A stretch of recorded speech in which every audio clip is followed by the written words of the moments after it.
Can we talk for a second since you mentioned Stephen A? Billy, his BMI is low. You see the weight loss he had 1 year to the next? Crazy. He put in the work. He said it was not Ozempic. That's what he said. Then he had his trainer come on and confirm exactly what he said. No one could question that. Are you questioning it? No, I can't. No one can. He is in a contract year, and we talked briefly, because a lot of other things happened last week, about Bayless leaving that chair. And I think people now understand, right, that that's not like mutual parting of ways. That's would appear to be, I think, the end of Skip Bayless's career, although I don't know that to be so. And I was curious, Billy, because you made the joke. You were saying that for one day only, him returning to ESPN to do a Shannon and Stephen A show, that would be funny and great and amazing as one last tribute to a guy who really spent 10 years, 20 years trolling LeBron James, like making the discourse around LeBron James be more poisonous than it had to be. It was like a career lane for him.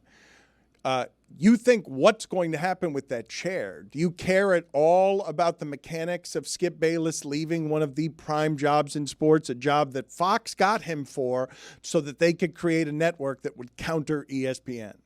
I mean, I was disappointed when they said that they weren't even going to entertain the idea of him coming back. Yeah. I didn't want them to kind of ruin it for me. For one day. I even had fun. Yeah, just 1 day a week. But what about beyond that? Do you care at all about what it would mean if Stephen A leaves? Or if Fox tried to get Stephen A? I don't even know what's going to happen. I wouldn't with do that it if I was him. If you're asking me what I would do, I wouldn't do it if I was him. I'd be happy with $17 million. But I mean, just Cowherd can go back and forth now, right? He can make a choice whether he wants to be what McAfee is at ESPN.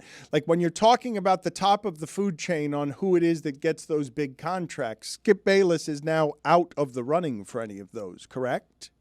Like that part is over. What is the next step for him? I ask with genuine curiosity because I know many people are going to hear this and they're going to think that because I blame him and Stephen A for sort of making sports talk debate more corrosive than it needed to be and dehumanizing to the athletes, that people are going to think that I'm enjoying the end of Skip Bayless's career. For me, it makes me sad that someone who has dedicated his life, every exercise to work's the most important thing, every meal is just focused on how does he get the attention for being that. It all seems to be over, and I would imagine that's going to be very hard for him. I haven't heard from him publicly. I don't know what the next step looks like. But in the big wars between him and Stephen A, he can take credit in his head for I made Stephen A, I made Shannon Sharpe, and now the two of them have just blown me off of the map of what this used to be.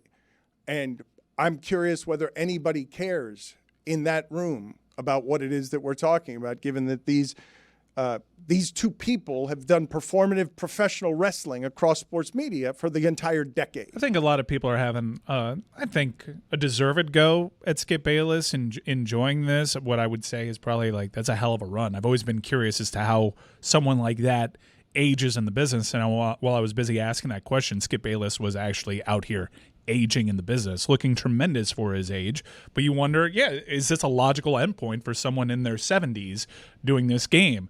Does he try to do something online? Well, his online presence, he hasn't quite figured that game out for as inflammatory and for how much his on-air content leans into internet culture. He's not really great at leveraging that and making that an economy. So I just assumed he would just live on the internet if ESPN, which that made me wonder what's going on there for ESPN to so quickly take that out as a possibility.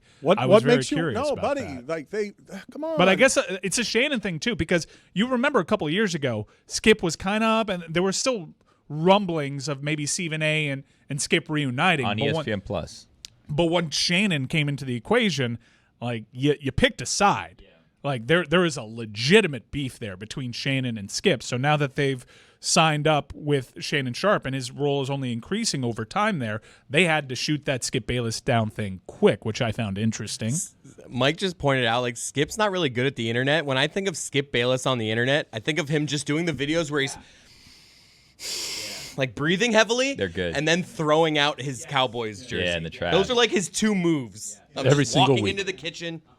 You see him standing in the hallway, and then he takes a step back, and then he takes a step forward. They're awesome. But, like, They're not? Maybe he's good at the internet, How actually. do I know how you judge like daytime sports talk programming is by ratings, and the ratings for First Take were really good and Undisputed not, but for most people No, that it's have 10 jobs, times the ratings. It's Yeah. 500,000 to 50. It's never been. When they got in the Skip Bayless business, it was to continue to climb. Like, But that's the power of ESPN, too, Yeah. right? Which is why well, but like, it's never. I'd be concerned the if I was thinking disparity they were has never leaving. been this large, though. Like, it's what Well, they were they're- paying for. Undisputed.